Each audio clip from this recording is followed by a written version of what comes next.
ঢাকা শহরে একেবারে খেলা মাঠ বলতে গেলে হারিয়ে গেছেন। কারণ এখন সবাই বাচ্চারা খেলার মাঠ না থাকায় ঘরে বসে বসে মোবাইলের উপরে নির্ভরশীল হয়ে বাচ্চারা সব অসুস্থ হয়ে যাচ্ছেন। আমাদের এটা এখন দাবি যে আমাদের ঢাকা শহরে পূর্বে যত খেলার মাঠ ছিলেন সেগুলোকে বড় লোকরা দখল করে করে বিশাল বড় বড় অট্টালিকা তৈরি করছেন। এই মাঠগুলোকে সবাই যেন মুক্ত করে দিই। আমরা সকল মেয়রগণ এবং সরকারের নেতৃবৃন্দদের কাছে আমার অনুরোধ, আমাদের এই খেলার মাঠগুলোকে যেন অবমুক্ত করে দেওয়া হয়। বহুদিন যাবৎ শিশু পার্ককে বন্ধ করে রাখা হয়েছে উন্নয়নের নামে, এটাকে রিপেয়ারের নামে, ভালো করার নামে।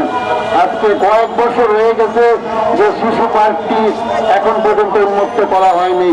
সেটাকে যেন অবলম্বে সেটাকে উন্মুক্ত করে শিশুদেরকে ব্যবহারযোগ্য করে দেওয়া হয়, সেটাই আমাদের অনুরোধ। আমাদের বিভিন্ন থানার পুলিশ ভাইদের কাছে অনুরোধ করব, আপনারা বিচারানা পয়সা খেয়ে এই হকারদেরকে ফুটপাতে বসায় রাখেন, আপনারা সেটা দয়া করে এই পয়সা তাদের কাছ থেকে না খেয়ে হকারদেরকে এবং বড় বড় দোকান মালিকদেরকে ফুটপাত দখল মুক্ত করেন, যাতে আমরা নির্বিঘ্নে চলাফেরা করতে পারি। সেটাই আপনাদের কাছে দাবি। এবং আমাদের উত্তর সিটি দক্ষিণ সিটি মেয়রের কাছে আমাদের দাবি যে আপনারা সেগুলো দৃষ্টি দিন। আপনাদের অনেক ক্ষমতা বাড়িয়ে দেওয়া হয়েছে, আপনারা এখন এক একজন মন্ত্রী পদমর্যাদায় অধিত এবং আপনারা চাইলে অনেক কিছু পারেন, আপনারা পারেন না এমন কিছু নাই, শুধু আপনাদের সদিচ্ছা দরকার। আপনাদের কাছে দাবি জানাচ্ছি, আমাদের ঢাকা শহরকে প্রকৃতপক্ষে বাসযোগ্য করুন, আমাদের প্রতিবন্ধী ব্যক্তিদেরকে চলাফেরার জন্য ঢাকা শহরকে উন্মুক্ত করুন।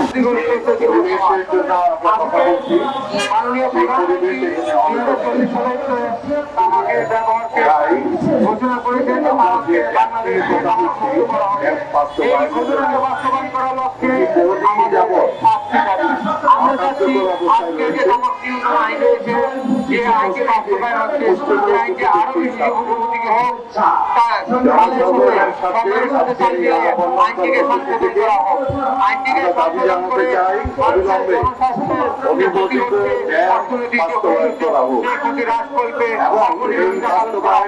আমাদের এই নীতি বাস্তবায়নে আমাদের অর্থনৈতিক উন্নয়নে মানব ব্যবহার হ্রাস করার অন্যতম একটি গ্রহণযোগ্য বিষয়।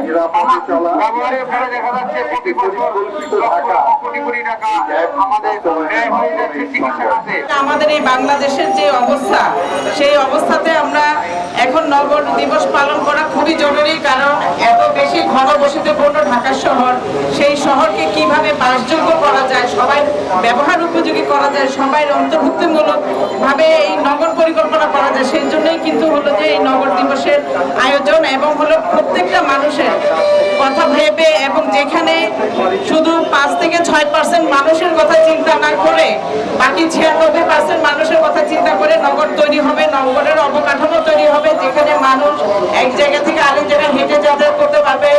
গণপরিবহন ব্যবস্থা যেটা, সেটার উন্নয়ন হবে, গণপরিবহন ব্যবহারের দিকে মানুষের আকৃষ্ট হবে। আমাদের সন্তানরা যেন ওপেন স্পেসে খেলতে পারে, মাঠ পার্কগুলো যেন সেফ থাকে, এবং আমাদের যে অবকাঠামোগুলো সেগুলো হবে প্রতিবন্ধী ব্যক্তি বান্ধব, যেখানে শিশু থেকে বৃদ্ধ পর্যন্ত সবাই যেন সেখানে যাতায়াত করতে পারে। আমরা চাই আগামী প্রজন্ম যেন ভালোভাবে এই বাংলাদেশে বসবাস করতে পারে, সেজন্যই একটা বসবাসযোগ্য নগর তৈরি করে যাওয়াটাই হলো যে আমাদের একান্ত ইচ্ছা, কাম্য, এবং সেই জন্য আমাদের দরকার সরকারি সদিচ্ছা। নাগরিক সুবিধাগুলো যেগুলো আছে সেগুলো যেন মানুষ ভোগ করতে পারে, মানুষ যেন এক জায়গা থেকে আরেক জায়গায় যাতায়াত, আমাদের সন্তানরা যেন তারা নির্বিঘ্নে নিরাপদে স্কুলে যাতায়াত করতে পারে এবং বাসায় ফিরে আসতে পারে। আমরা যারা কর্মজীবী নারীরা আছি, কর্মজীবী মানুষ যারা আছে, সকল মানুষের কথাই আমরা বলছি, নিরাপদে একটা বাসযোগ্য নগর তৈরি করা আমাদের জন্য খুবই দরকার।